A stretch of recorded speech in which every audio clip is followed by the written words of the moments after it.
here to join me today is Mike Figueredo. He's the founder and host of the Humanist Report. Mike, thank you so much for joining us. Hey, Anna, thank you so much for having me. It's an honor, truly. And I'm really looking forward to your debate with Tommy Lahren. I will bring the popcorn for sure. Oh, that's awesome. I love hearing that. Thank you for coming on. I've been watching your videos for a few months now. I had been kind of staying away from other YouTube political commentators because it was just really full of bad actors on the right. So I didn't know if there were other progressives who were doing what we're doing here at the Young Turks. And I came across some of your videos and you do such a great job. So I wanted to bring you on and have a conversation about the Democratic primaries. So let's start off with where you are in the primaries. How do you feel about the candidates and who are you supporting? So without question, anyone who watches my show knows that I'm supporting Bernie Sanders unequivocally. I've got a couple of Bernie figurines and books behind me. So I kind of wear it on my sleeves, but I try to be fair to the other candidates. But yeah, I support Bernie Sanders because this is someone who we may never get a chance to support again. Like, he's unlike any other politician in America. He has remained principled. He said the same thing for 40 years. Just as a gay man, he fought for my rights before I was born. And he really is the one person who I think wants to get us on that trajectory of social democracy. So I feel like we're all going to, 30 years from now, we're going to be looking back at this moment and we'll remember Bernie Sanders win or lose. It's just a matter of, did we seize this moment? Did we get him elected? So I'm focusing all my energy on Bernie and getting him elected.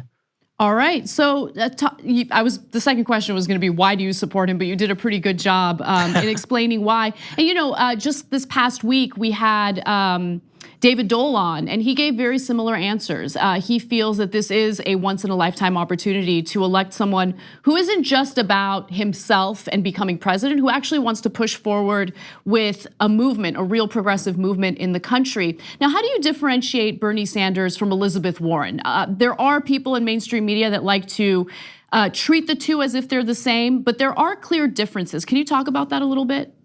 Yeah, this is going to be tricky because I think the average political consumer who's not really in the weeds of it like you and I, they're not going to be able to differentiate between Warren and Bernie Sanders. And I've had these conversations with people just in my social circles, and it's tough. So the things that I kind of go to is, first and foremost, Medicare for all.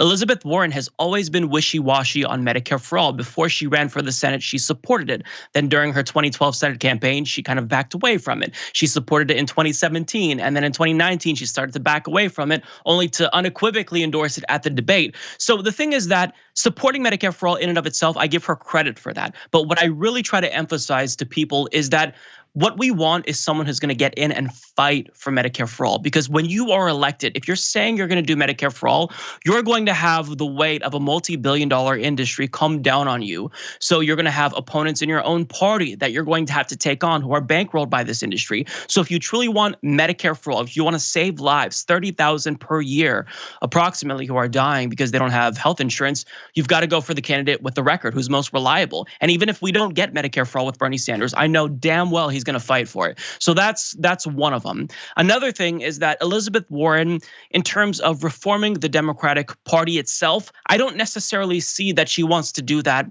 as much as Bernie Sanders, right? She's kind of trying to work within that system, trying to butter up Democratic Party establishment figures to get them to support her. It's kind of, a Machiavellian trick. And you can say that, maybe she's doing this because she wants a little bit more leverage when she gets elected. But what we need is someone who's going to get in power and crack skulls. And if you're dissatisfied with the establishment, Bernie Sanders knows exactly how to deal with them. He has said previously he's going to primary corporate Democrats who aren't going to back Medicare for all. So we need a fighter, but this is something that's really difficult because to the average person, they think that we're splitting hairs when we talk about the differences between Bernie Sanders and Elizabeth Warren. But for me, Medicare for all is a big one, and also political courage. Hillary Clinton ran in 2016 and everyone cleared the field for her, except Bernie Sanders. Mm-hmm. Elizabeth Warren, we all begged her to run. I was part of the Draft Warren nerdy campaign. I wanted her to run. but she didn't. Bernie stepped up. He had the political courage to take on the establishment. And I think these are things that will resonate with people who are dissatisfied with the establishment. Yeah, I think the fact that she seems to want to work within the system could eventually be, if she were to be elected, would be her downfall, because we've already experienced that with someone like Barack Obama. Now, I happen to believe that Elizabeth Warren on some issues is to the left of Obama. Obama didn't have much of a track record, neither does Warren, but the one thing that she does have a track record on is holding Wall Street accountable. Now, that was a giant Achilles heel for Obama. He notoriously received quite a bit of funding from the financial industry, and I think that really did impact the way that he governed as president, especially when it came to holding these big banks accountable. But when you're trying to work within the system, when you're not trying to actually change the system so it's more representative of the American people in our best interests, well, then you're not gonna be able to fight for the very policies that you claim you're supportive of. So I agree with you when it comes to the different ways in which they want to get their agendas accomplished.